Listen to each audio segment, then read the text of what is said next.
ভাৰতীয় জনতা পাৰ্টিৰ ৰাজ্যিক সভাপতি দিলীপ শইকীয়া ডাঙৰীয়া মুখ্যমন্ত্ৰী ডক্টৰ হিমন্ত বিশ্ব শৰ্মা ডাঙৰীয়াৰ স্থিতি স্পষ্ট কৰিছে যে আমি অকলে আমি নিৰ্বাচনত অংশগ্ৰহণ কৰিম। যিটোলৈকে যোৱাবেলিও মই সভাপতি দায়িত্বত থাকোঁতে অকলে আমি নিৰ্বাচনত অংশগ্ৰহণ কৰিছিলোঁ। গতিকে সেইটোৰ আধাৰত যোৱাবেলিও আমি প্ৰমোদ মহাজন আৰু হাগ্ৰামা মহিলাৰ বিপৰীতে প্ৰাৰ্থী দিয়া নাছিলোঁ। এইবাৰো সেই একে সিদ্ধান্ত লৈছে। গতিকে মই ভাবোঁ যে যিহেতু যোৱাবাৰ আমি 9টা পাইছিলোঁ, এটা সময়ত আমি এটা পাইছিলোঁ, এটা সময়ত আমি অকল একমাত্ৰ এটা MCL আছিলে, তাৰপিছত 9টা পালোঁ। গতিকে এটাৰ পৰা যিহেতু 9টাৰ পৰা কিমানটা হ'বগৈ সেইটো আপোনালোকে অনুমান কৰিব পাৰিব। মই সংখ্যাটো আজি নকওঁ, পিছত ক'ম।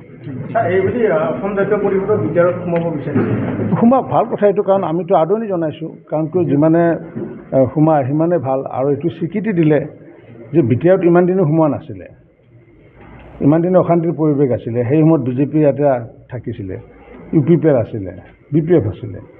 গতিকে এতিয়া পৰিৱেশ পৰিস্থিতি শান্ত।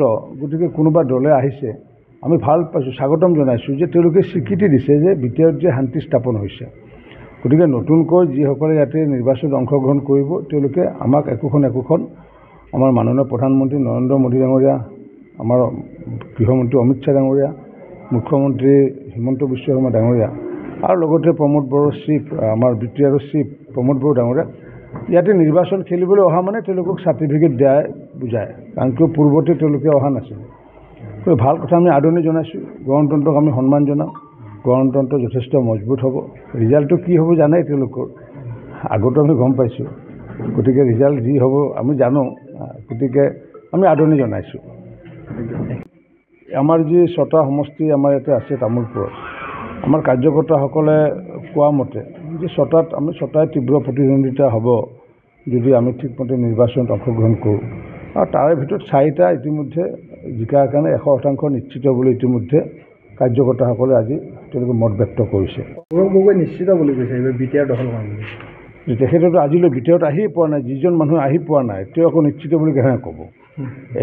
এজন ৰোগীক যদি মই যদি থেটিস্কোপ লগাই পেলাই বা মই যদি হাত ভৰি চাই পেলাই যদি জিভাখন চাই চকুটো যদি নোচোৱাকৈ যদি কৈ দিওঁ যে ৰোগীজন নিশ্চিত ওপৰত ভাল পাব, সেইজন আকৌ ডক্টৰ হ'ল নেকি? ডক্টৰ এজনে যদি বেমাৰীজনক যদি চায় তো প্ৰথমতেতো চকুটো চাব লাগিব, জিভাখন চাব লাগিব, নহয় জানো? তাৰপিছত আকৌ থেটিস্কোপ দি পেলাই জ্বৰ আছেনে চাব লাগিব, তো হাওঁফাওঁটো চাব লাগিব। আমি যেনেকুৱা চাই আছোঁ, আমি 5জন মন্ত্ৰী ঘূৰি আছোঁ, আমাৰ দলৰ যিমানবোৰ কাৰ্যকৰ্তা ঘূৰি আছে, অৰ্থাৎ আমি ৰোগীসকলক আমি চাই আছোঁ। গতিকে তেওঁ ইয়াতে নোচোৱাকৈ তেওঁ যদি কয় ৰোগীজন নিশ্চিত ওপৰত ভাল হ'ব, সেইটো আৰু কেনেকুৱা ডক্টৰ সেইটো? গতিকে সেই তেনেকুৱা ধৰণৰ হৈছে। ৰোগী নোচোৱাকৈ যিয়ে কয় ৰোগীজন ভাল হ'ব, গৌৰৱ গগৈ তেনেকুৱা, ৰোগীয়ে চোৱা নাই আৰু মানে ৰোগীজন ভাল হ'ব বুলি কৈ দিলে। আৰু আমি ইপিনে ৰোগীৰ লগত চাই মেলি পেলাই লালন পালন কৰি হস্পিটেলত নি পেলাই চিকিৎসা কৰি আমি ঘৰত আনি থৈ গৈছোঁ। গতিকে আমি কৈছোঁ কি যে ৰোগীজন ভাল হৈছে, কাৰণ আমি ঘৰলৈ আনি থৈ গৈছোঁ। গতিকে আমাৰ কথাবোৰ তেনেকুৱা আৰু তেওঁলোকৰ কথাবোৰ তেনেকুৱা। গতিকে সিদ্ধান্ত ৰাইজে ল'ব নিশ্চিত ওপৰত। কংগ্ৰেছৰ তৎপৰ নিৰ্বাচনৰ আগে তৎপৰ হয়। এইটো কংগ্ৰেছেই হওক বা তৃতীয় মৰ্চা, চতুৰ্থ মৰ্চা, এইবোৰ হৈছে কি বাৰিষা আহিলে যেনেকুৱাকৈ ভেকুলীবোৰ ওলায়, বাৰিষা নোহোৱাৰ পিছত ভেকুলীবোৰ নোহোৱা হয়। গতিকে BTAD অঞ্চল বুলি সমগ্ৰ অসমতে আমি দেখিছোঁ পঞ্চায়তৰ নিৰ্বাচনৰ ৰিজাল্ট দেখিছোঁ।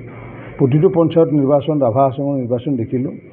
গতিকে নিৰ্বাচনৰ আগেয়ে কংগ্ৰেছ তৎপৰ হয় আৰু নিৰ্বাচন হৈ যোৱাৰ পিছত তেওঁলোকে নিজৰ কামত ব্যস্ত হয়। গতিকে এইবাৰ তেনেকুৱাকৈ ওলাই আহিছে, আহিব দিয়ক। আমি গণতন্ত্ৰক সন্মান জনাইছোঁ। তেওঁলোকে নিৰ্বাচনত অংশগ্ৰহণ কৰিলে আমি ভালে পাম আমি। গতিকে তেওঁলোকে যিয়ে নাভাবক কিয় ভাৰতীয় জনতা পাৰ্টীৰ অতি কমেও তামোলপুৰ জিলাখনত 4টা পাব, বাকী 2টা আগন্তুক দিনত নিৰ্ভৰ কৰিব।